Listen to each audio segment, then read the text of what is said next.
pedir aos irmãos ali que possam colocar pelo menos o título apenas, depois nós vamos ler aí o texto, mas antes de chegar no texto, eu quero compartilhar com os irmãos que esse tema que nós vamos ver nessa noite diz que nas aflições Deus nos mostra que não estamos sozinhos. Você considera isso uma promessa de Deus?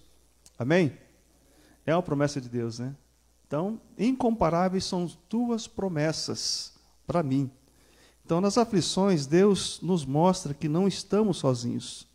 Uma das piores situações, uma das situações mais difíceis na vida, existem várias situações que nós podemos considerar difícil, mas uma das mais difíceis é se sentir abandonado, é se sentir preterido, é se sentir isolado, é se sentir desamparado diante de uma dificuldade, diante de uma enfermidade. Hoje nós temos visto muitas pessoas que vão aí nessa questão da pandemia, vão para os hospitais e não conseguem ver mais os parentes. Ficam ali internados e nem as pessoas que estão lá fora conseguem ter acesso. E ali fica a pessoa nas mãos dos médicos. Mas nós sabemos também que nas horas mais difíceis que nós vivemos na nossa vida, nós precisávamos de uma palavra de apoio, de um incentivo. E muitas vezes, não sei se vocês já se sentiram assim, na hora que você mais precisava de um apoio, de uma palavra, parece que as pessoas sumiram. Parece que as pessoas estavam ausentes. Você já se sentiu assim alguma vez? Onde você estava ali isolado, precisando que pelo menos alguém telefonasse para você, ou fosse até o seu lar, ou até onde você estava, né? Existem momentos também, não só em que nós estamos precisando de um apoio, de uma palavra de consolo, da presença de alguém, mas existe também um detalhe que muitas vezes nós esquecemos, que muitas vezes as pessoas esperam isso de nós.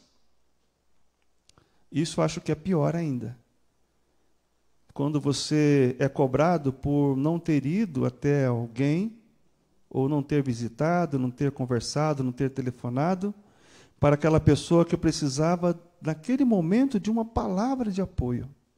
De não se sentisse assim, desamparado, sozinho ou sozinha. E é tão interessante que quando você faz isso, quando você liga para alguém que está passando por uma dificuldade, e aquela pessoa fala, olha, que bom que você ligou, que bom que você está aqui. Mas muitas vezes nós falhamos em também amparar alguém, em também visitar. E isso, quando isso acontece, é muito ruim. Alguém já foi cobrado aqui por não ter visitado alguém, por não ter telefonado, por não ter dado um atendimento, um consolo. Não precisa levantar a mão.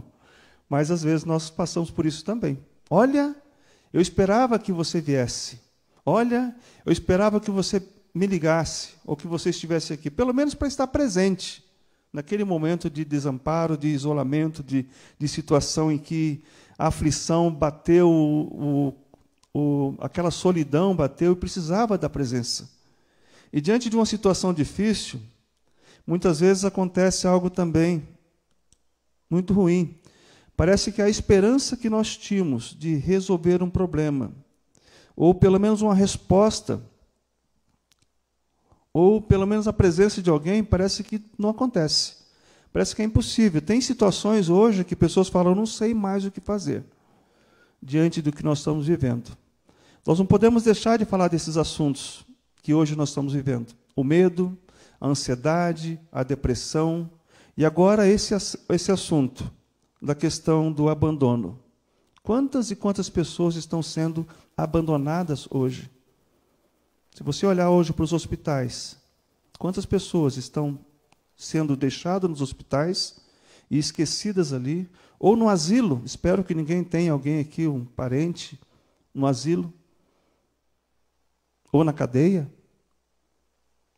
Nós tivemos uma situação que a Anita viveu um tempo atrás, quando ela trabalhava no hospital evangélico, lá no Bairro Novo, onde eles atenderam um acidentado de 60 anos. Ele foi atropelado na BR e levaram ele para o hospital sem documento, sem nada, e 60 anos ele ficou lá em coma induzido. Depois ele se recuperou, mas ele não tinha nenhum contato, não conseguia falar, não conseguia se expressar. E sabe como identificaram ele? O nome dele? Ni. Já ouviu alguém chamar Ni? Não identificado. Saiu até na Gazeta do Povo, no jornal, na RPC, saiu também a notícia. Procura-se parente do Ni. Aí mostrou a foto dele. Aí foram várias pessoas no hospital para visitar, porque tinha um parente desaparecido. Aí a Anita relata que teve um dia que chegou 2 senhoras, mas parecidíssima com ele.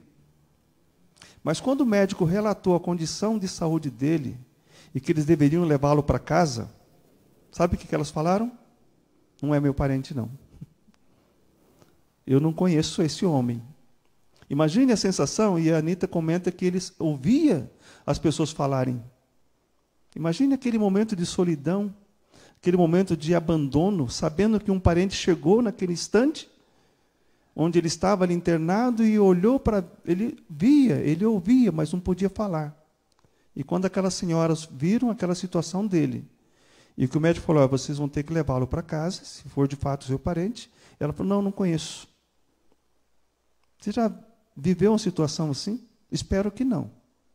Situação de abandono, onde as pessoas nos deixam sozinhos, ou muitas vezes também pode acontecer que nós somos o vilão da história, onde nós deixamos de comparecer, deixamos de aparecer, deixamos de ligar, deixamos de dar uma palavra.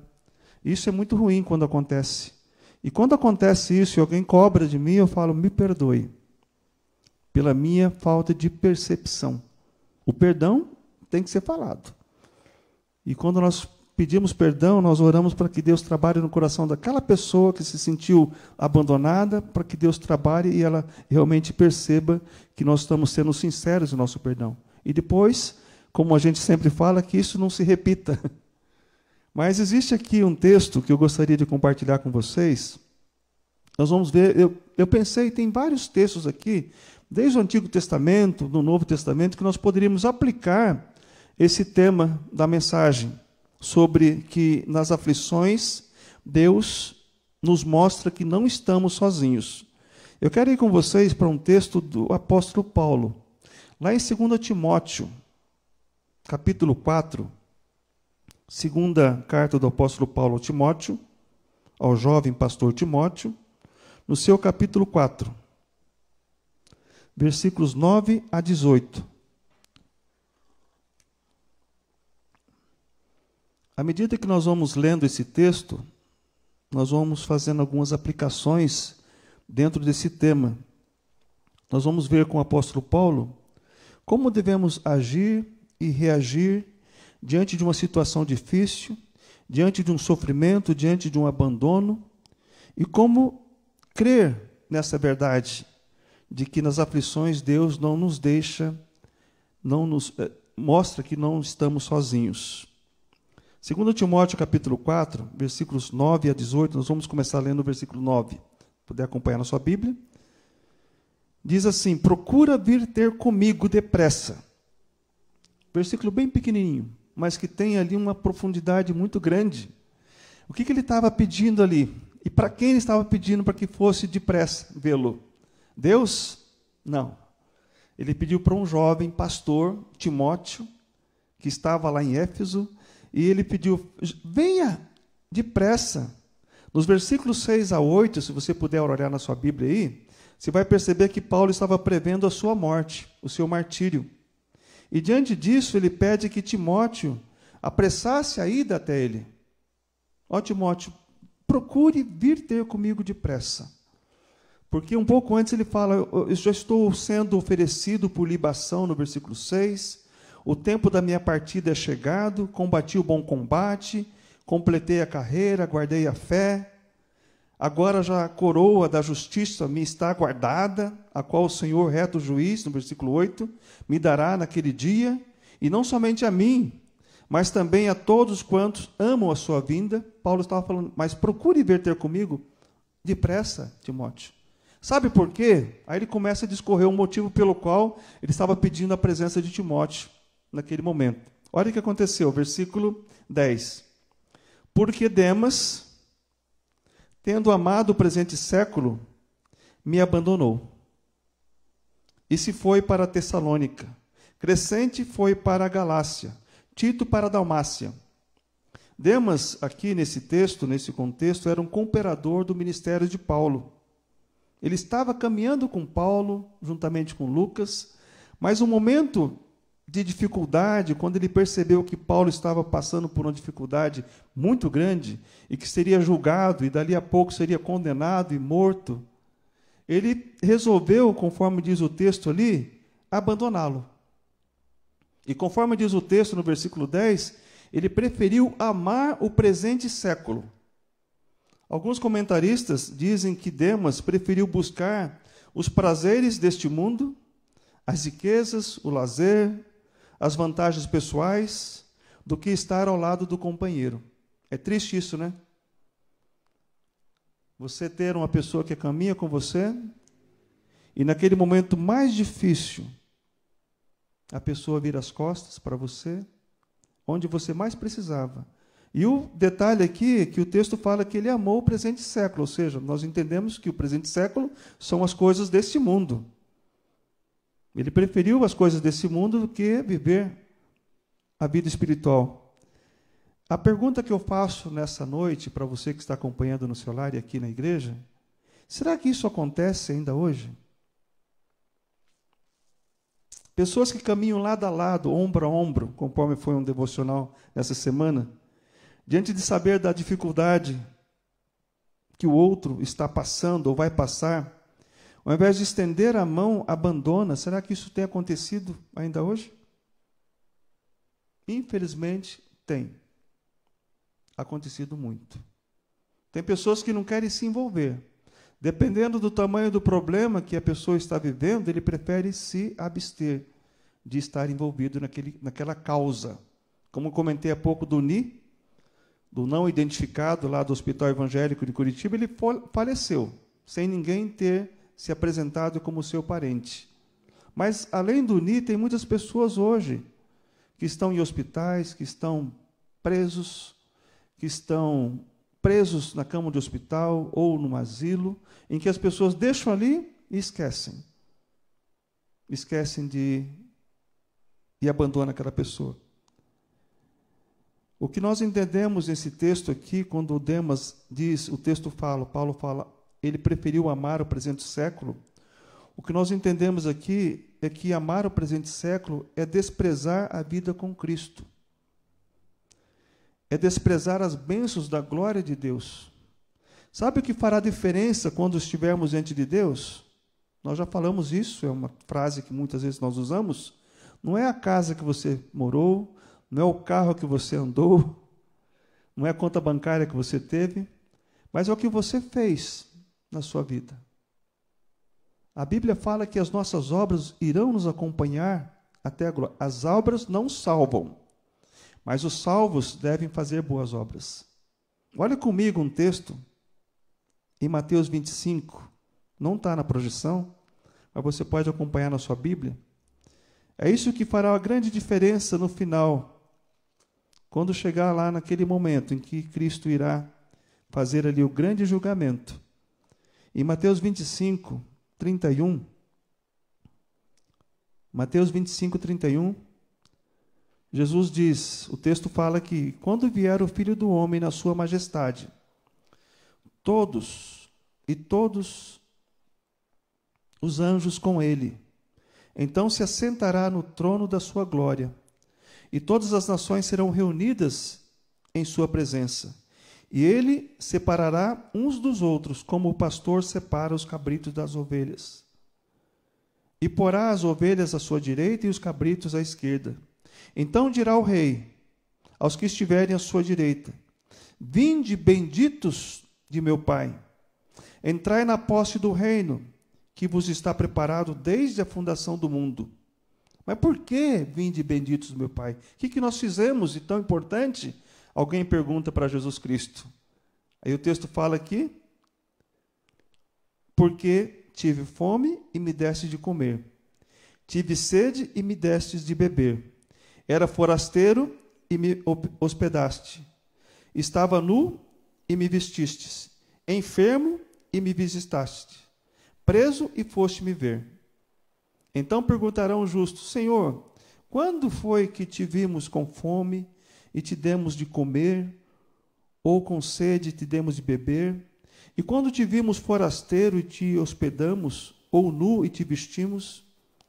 E quando te vimos enfermo ou preso e te fomos visitar? Versículo 40. O rei respondendo lhes dirá: em verdade vos afirmo que sempre que o fizeste a um destes meus pequeninos irmãos, a mim, o que diz ali o texto? A mim o fizeste. Então, quando você visita alguém que está preso, tanto fisicamente, numa cadeia, quanto também numa cama de hospital, ou preso emocionalmente, preso pela depressão, preso pela ansiedade, quando você visita essa pessoa, você está visitando ali a Cristo. Na verdade, Cristo não passa por isso. Ele não passa por depressão, ansiedade, mas ele passou por muitas dores. Mas quando nós acolhemos alguém que está passando por dificuldade, é como se nós estivéssemos acolhendo o nosso mestre. Então, isso é o que vai fazer a grande diferença em nossas ações diante de Deus. Então, nós entendemos nesse tema de que nas aflições, Deus nos mostra que não estamos sozinhos, mas nós temos a tendência de abandonar, de não fazer. Então, se isso tem sido uma constante em nossas vidas, vamos procurar olhar para a palavra de Deus, ver o que Deus recomenda, vamos fazer o que Cristo recomenda aqui. Vamos visitar, vamos acolher, vamos amparar, não vamos deixar as pessoas abandonadas. Sempre que possível, vamos fazer isso dentro da vontade de Deus. E Paulo continua dizendo aqui, no versículo 11 de Timóteo 4, versículo 11, ele diz o seguinte: somente Lucas está comigo. Toma contigo Marcos e traze-o, pois me é útil para o ministério. Marcos havia abandonado Paulo numa viagem, mas depois Paulo pediu para que ele fosse retornado ali para o ministério. Quanto a Tíquico, mandei-o até Éfeso. Quando vieres, traze a capa que deixei em Trode, em casa de Carpo, bem como os livros, especialmente os pergaminhos. Mas chega no versículo 14, ele faz mais um relato interessante sobre o que aconteceu com ele. Ele coloca o Alexandre, o latoeiro, sabe aquele latoeiro, o ferreiro, talvez a sua Bíblia fala ferreiro. Ele causou muitos males. O Senhor lhe dará a paga segundo as suas obras. Tu guarda-te também dele, porque Alexandre, conforme nós entendemos, ele estava em Éfeso. E quando Paulo orienta Timóteo, olha, tenha cuidado com esse cara aí, ó. O Alexandre Latoeiro, tome muito cuidado com ele, porque ele resistiu fortemente às nossas palavras. Alexandre foi um daqueles que se apostatou da fé. E, além disso, ele perseguiu, fez muitos males para o apóstolo Paulo. E Paulo orienta Timóteo, olha, sabe o Alexandre, aquele latoeiro, sabe, ali na esquina, onde ele tem a ferraria dele lá, ele fez muito mal para mim. Mas tome cuidado com ele. Mas eu coloquei aqui, Paulo colocou, o Senhor lhe dará a paga, segundo as suas obras. E continua falando aqui, além do abandono de Demas, Paulo foi maltratado ou perseguido por Alexandre, o latoeiro, em Éfeso. E no versículo 16, ele continua falando, na minha primeira defesa, ele estava perante ali o tribunal, ninguém foi ao meu favor, antes todos me abandonaram. Que isto não lhe seja posto em conta. Então, ali o abandono estava constante na vida de Paulo, de pessoas.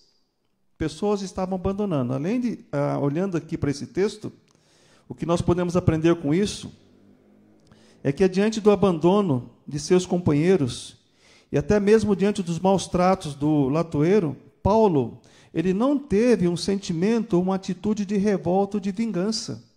Olha comigo o que ele fala no versículo 14. Alexandre, latoeiro, causou-me muitos males, mas o Senhor lhe dará a paga segundo as suas obras. Ou seja, Paulo ele não estava falando, olha, vai lá e faça o mal para o latoeiro, dizendo para Timóteo, eu vou lá e vou, de alguma forma, puni-lo, não. Que o Senhor lhe dê a paga. E no versículo 16, na minha primeira defesa, enquanto ele estava no tribunal romano, ninguém foi a favor de Paulo.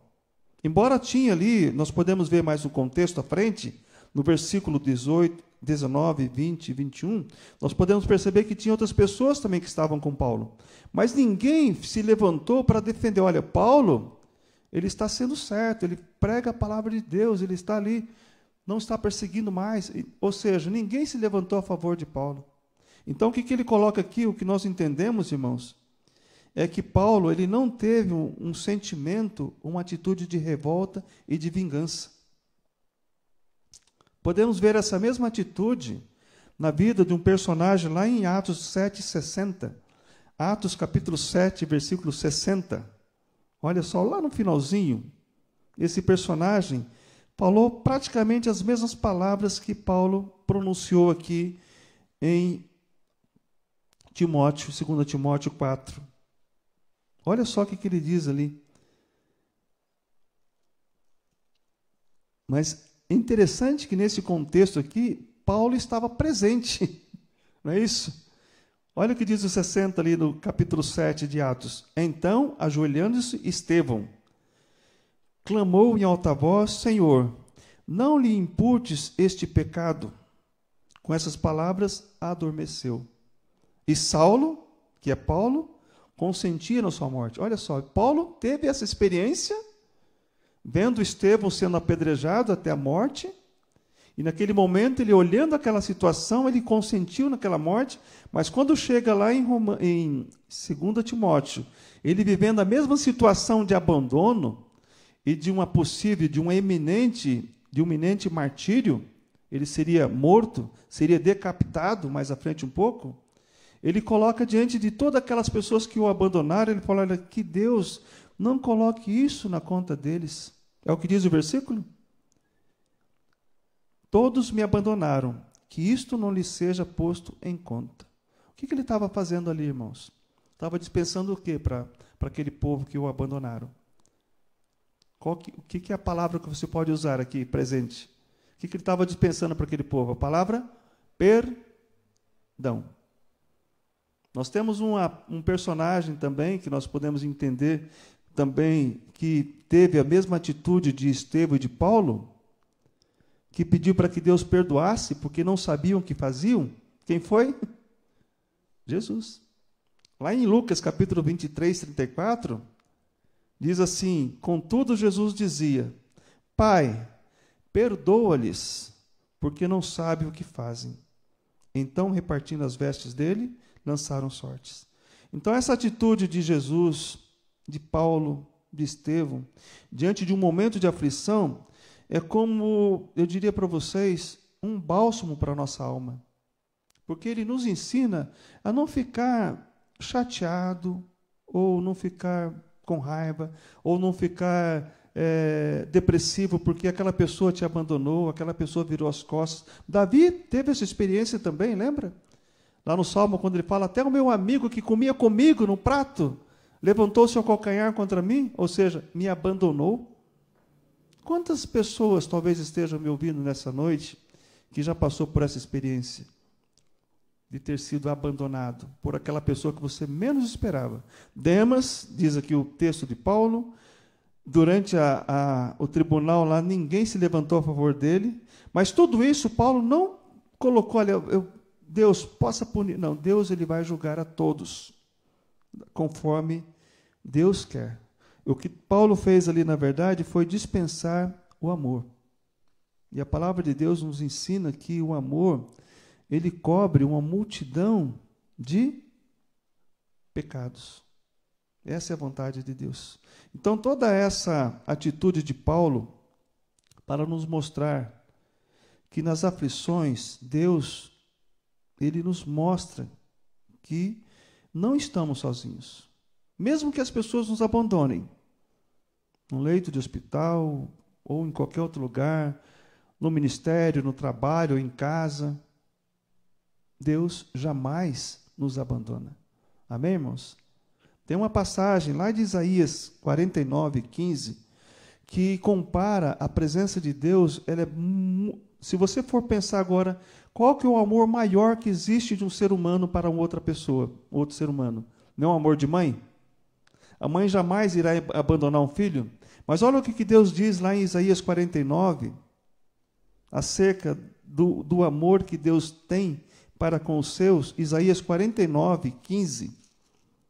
Ele diz, Isaías 49, 15, acaso pode uma mulher esquecer-se do filho, que ainda mama, de sorte que não se compadeça do filho do seu ventre, mas ainda que esta viesse a se esquecer dele, ou abandoná-lo, eu, todavia, não me esquecerei de ti. Então, a presença de Deus é algo fenomenal na nossa vida. Mas como podemos sentir a presença de Deus estando sozinho? Quando oramos, quando lemos a palavra dele. Quando sentimos aquela paz, sabe, aquele conforto diante de Deus, olhando para a palavra, dizendo assim, até Cristo foi abandonado. Pai, por que me desamparaste? Naquele momento de cruz, Cristo estava ali pagando o preço do nosso pecado. Por isso houve o abandono do Pai naquele momento. Mas o anjo do Senhor, naquele momento, um pouco antes, estava ali consolando, confortando o nosso Senhor Jesus Cristo. E chega no versículo 17, toda essa atitude de Paulo é para provar que nas aflições Deus nos mostra que não estamos sozinhos. Olha só no versículo 17 de Timóteo 4. Mas o Senhor, olha só o que ele diz, mas o Senhor me assistiu e me revestiu de forças, embora eu tenha sido alvejado ali pelo Alexandre Latoeiro, embora eu tenha sido abandonado pelos meus companheiros de ministério, mas o Senhor me assistiu e me revestiu de forças para que por meu intermédio a pregação fosse plenamente cumprida e todos os gentios a ouvissem, e fui liberto da boca do leão. Olha só que maravilha. Nós entendemos aqui que Paulo estava falando, o Senhor me assistiu, o Senhor esteve comigo. Hoje, enquanto eu preparava essa mensagem, não é coincidência, eu sempre falo que quando acontece algo é cristocência, que Deus confirma a palavra que você está pregando. À tarde, eu recebi uma mensagem da Larissa, que está lá no Rio de Janeiro. E ela compartilhou comigo, dizendo assim, como as pessoas estão falando mal de Jeremias, do ano 2020, dessas situações todas, de pandemia, de dificuldade. E ela usou o texto que eu tinha colocado também para essa mensagem, em Jeremias 17. Olha comigo lá em Jeremias 17. Jeremias 17, versículos 7 e 8. Por mais difícil que seja a sua situação, por mais abandonado que você seja, confie em Deus. Ele se faz presente diante da dificuldade. Em Jeremias 17 diz, bendito o homem que confia no Senhor e cuja a esperança é o Senhor, porque ele é como árvore plantada junto às águas, que estende as suas raízes para o ribeiro, e não receia quando vem o calor, mas a sua folha fica verde, e no ano da sequidão, você pode colocar aqui, no ano do abandono, no ano do desprezo, no ano da sequidão, não se perturba e nem deixa de dar fruto. Paulo deixou de dar fruto quando ele foi abandonado? Não, não deixou. Não deixou de dar fruto. A sua raiz estava firmada ali, plantada junto ao ribeiro, e ele podia ter as suas folhas verdes, mesmo no ano de sequidão, mesmo diante de uma situação de abandono. E eu diria para vocês que quanto mais difícil fosse a situação de Paulo, mais Deus o fortalecia. Pense assim também. Quanto mais difícil seja a sua vida cristã, e você está olhando para Cristo, mais Deus vai te fortalecer. Olha o que Paulo fala em Filipenses, voltando um pouquinho de Timóteo. Olha se isso não é uma verdade constante na vida de Paulo. Em Filipenses capítulo 1, ele chega a falar que as suas cadeias, as suas prisões, os seus açoites, estava fazendo com que o ministério dele frutificasse ainda mais. No versículo 12 de Filipenses capítulo 1 diz, quero ainda mais, irmãos, cientificar-vos de que as coisas que me aconteceram têm antes contribuído para o progresso do Evangelho. E que coisas são essas? De maneira que as minhas cadeias em Cristo se tornaram conhecidas de toda a guarda pretoriana e de todos os demais. E a maioria dos irmãos, estimulados no Senhor por minhas algemas, ousam falar com mais desassombro, ou com mais ousadia, a palavra de Deus. Então, o que acontece? Que Paulo estava falando, as minhas cadeias, a minha perseguição que está acontecendo comigo, as pessoas têm se estimulado, têm ficado mais ainda. Isso acontece muitas vezes conosco quando você vai visitar alguém que está enfermo e chega naquele momento ali, daquela enfermidade, no leito de hospital ou na casa, e a pessoa está tão firme na sua fé que ela te anima muito mais do que você foi animar ela. Não sei se já aconteceu isso com vocês. Comigo já aconteceu. Eu lembro da nossa irmã Iracema Jukovski. Quando eu visitei ela no hospital São Lucas, ela estava no UTI, os médicos e a enfermeira falaram, olha, essa mulher parece que não tem nada, porque ela está sempre rindo. Está aqui toda feliz, estava lá entubada, mas estava feliz. Porque ela tinha um semblante, conforme diz Provérbios, né? A alegria ali formoseia o rosto, né? Quando a pessoa tem um espírito alegre, o rosto fica formoso. Então nós entendemos que Paulo, diante de toda aquela situação difícil, ele não deixou de dar fruto, não deixou de proclamar a palavra. O texto fala, mas o Senhor me assistiu e me revestiu com forças. Com forças. Então pense assim, quanto mais podados nós somos, quanto mais esmerilhados nós somos, para Deus, nós nos tornamos mais preciosos. Assim é o diamante. No seu estado bruto, o diamante não vale nada, quase, né? Mas quando ele começa a ser lapidado, quanto mais lapidado ele é, mais valioso ele fica. Assim é a nossa vida. Nós somos um vaso nas mãos do oleiro. Cantamos isso também, né? E quando nós estamos nas mãos de Deus, Ele vai nos lapidando, vai nos moldando, vai nos purificando, vai nos aperfeiçoando. E quando Paulo fala isso, irmãos, eu quero deixar vocês bem cientes de que tudo o que está me acontecendo tem contribuído para que aumente o progresso da palavra de Deus. E chega lá em Timóteo, capítulo 4, 17, o Senhor me assistiu, me revestiu com forças, para que por meu intermédio a pregação fosse plenamente cumprida. E todos os gentios a ouvissem, e fui liberto da boca do leão. Naquele momento, ele não foi condenado. Ele foi julgado, foi, digamos, absolvido, mas no segundo momento, ele foi condenado.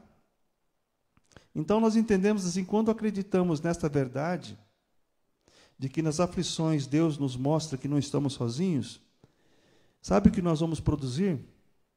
Frutos. Nós vamos produzir frutos para a honra e glória de Deus. Diante da maior dificuldade que você esteja enfrentando agora, seja relacional, seja financeira, seja de abandono, esse momento é o que Deus quer agir na sua vida. Quando Paulo estava enfermo, lá em 2 Coríntios capítulo 12, ele rogou por 3 vezes, pediu a Cristo por 3 vezes que livrasse daquela enfermidade. E o que Cristo falou para ele? Alguém lembra? Bem alto. A minha graça te basta. Paulo, olha, o que eu tenho para você é muito maior do que a sua cura física. Cristo falou, o que eu vou te dar é muito maior, porque a minha graça te basta, porque o meu poder se aperfeiçoa na fraqueza, Paulo. Porque você está fraco agora, digamos fisicamente, mas o seu espírito está forte. Onde nós podemos encontrar isso? Em toda a Bíblia. Lá em Coríntios fala que ainda que o nosso exterior se corrompa, se consuma, o nosso interior se renova de dia em dia. É de glória em glória que nós vamos crescendo na palavra de Deus. Então, quando chega nesse ponto aqui, nós entendemos assim, que nas aflições, Deus nos mostra que não estamos sozinhos e devemos produzir pérolas, devemos produzir frutos para a honra e glória dele. Quando você dá uma palavra de ânimo, estando em dificuldade, as pessoas vão olhar para você, poxa, como é que você pode estar bem assim, se você está passando por isso? Como você pode estar em paz com problemas sérios na sua família, na sua vida financeira, é porque Deus está comigo. A graça de Cristo é o que mais precioso eu tenho. Amém, irmãos? Então, diante dessa verdade aqui, nas aflições, Deus nos mostra que não estamos sozinhos. E Paulo conclui no versículo 18: o Senhor me livrará também de toda obra maligna e me levará salvo para o seu reino celestial. A Ele glória pelos séculos dos séculos. Amém. Ele me livrará, diz aqui o texto, de toda obra maligna. De acordo com a tradição cristã, Paulo ele foi decapitado em Roma durante o reinado do imperador Nero, no ano 67. Logo após ter escrito essas cartas aqui, ele foi julgado, condenado e decapitado na abadia de Três Fontes, segundo o relato. Essa segunda carta que ele escreveu a Timóteo retrata os seus momentos finais antes de ser martirizado. Talvez podemos nos perguntar, mas como é que Paulo pode ter morrido assim? Decapitado. Deus não poderia livrá-lo? Pelo menos, talvez, numa morte mais suave? Como é que pode? Um homem que serviu tanto a Deus, quando Cristo falou, olha, esse, falou para Barnabé, esse é para mim um vaso escolhido. Ele saberá o que é padecer por amor a mim. Porque ele perseguiu os cristãos antes, depois ele passou a ser perseguido. E cada vez que Paulo era perseguido, ele falava, olha, Deus seja louvado por essa perseguição, porque eu estou crescendo cada vez mais, dia após dia. Então, o que nós aprendemos com isso, irmãos, é que a presença de Deus em nossa vida não é para nos livrar da morte física. Paulo não foi livre da morte física. Conforme Paulo fala no versículo 18, ele nos levará salvo para o seu reino celestial. A presença de Deus em nossa vida não é para nos livrar de muitas vezes sermos abandonados, traídos ou até mesmo maltratados, mas sim para nos fortalecer diante de tudo isso, mesmo que sejamos abandonados, conforme lemos lá em Isaías, mesmo que sejamos maltratados ou traídos, isso tudo nos fortalecerá, porque nós estamos aqui, conforme Paulo fala, livre da obra maligna. Sabe qual que é a obra maligna que eu vejo hoje em muitos crentes que estão sendo perseguidos? Ele desistir da fé, ele se desanimar, ele começar a falar, poxa, mas será que vale a pena ser cristão? Essa é uma obra maligna, não é não? O ladrão vem somente para roubar, matar e destruir. Cristo veio para que nós tenhamos uma vida em abundância. Essa vida em abundância não é abundância financeira, é uma vida abundante espiritual, mesmo em meio às tribulações. Então, o que nós entendemos aqui é que Paulo, ele sofreu tudo isso por amor a Cristo e por saber que Deus estava presente na vida dele, mesmo em meio a todas as tribulações que ele havia passado. Então, quando ele fala que Deus iria livrá-lo de toda obra maligna, ele também disse, um pouco antes, combati o bom combate, completei a carreira, guardei a fé, e já agora a coroa da justiça me está aguardada, a qual o Senhor, reto juiz, me dará naquele dia, e não somente a mim, mas também a todos quantos amam a sua vinda. Então, Paulo falou tudo isso antes de acontecer todo aquele fato com Demas e com as demais pessoas. Mais um pouco antes, Paulo fala em Filipenses 1:21, porquanto para mim o viver é Cristo, mas o morrer é o quê? Nós entendemos esse versículo, né? O morrer é lucro. Nós sabemos que nós não queremos passar por dificuldade, não queremos passar por enfermidade. Estivemos orando há pouco aqui por vários livramentos, isso temos que pedir a Deus. Muitas vezes Deus vai nos presentear com aquela graça, com aquele favor imerecido de uma cura física, ou de um livramento. Mas muitas vezes Deus vai falar, olha, para você, a minha graça te basta. A minha graça te basta. É o que mais de precioso nós temos. Paulo fala lá em Romanos, capítulo 14, versículos 7 a 8, porque nenhum de nós vive para si mesmo, nem morre para si. Porque se vivemos para o Senhor, vivemos, se morremos para o Senhor, morremos. Quer, pois, vivamos ou morramos, somos do Senhor. crer nessa verdade não vai nos deixar abandonados de forma alguma. Seremos dele. Estando bem ou não, financeiramente ou fisicamente, estamos com Deus. Estamos com ele. Temos uma obra-prima. Temos a obra-prima que é a vida eterna que Cristo fez para nós através da cruz. Podemos estar diante de Deus. Então, nas aflições, concluindo essa mensagem, Deus nos mostra que não estamos sozinhos. E para concluir essa mensagem, a maior aflição do ser humano é morrer sem ter a presença de Deus em sua vida. Pense nisso. Pense nisso.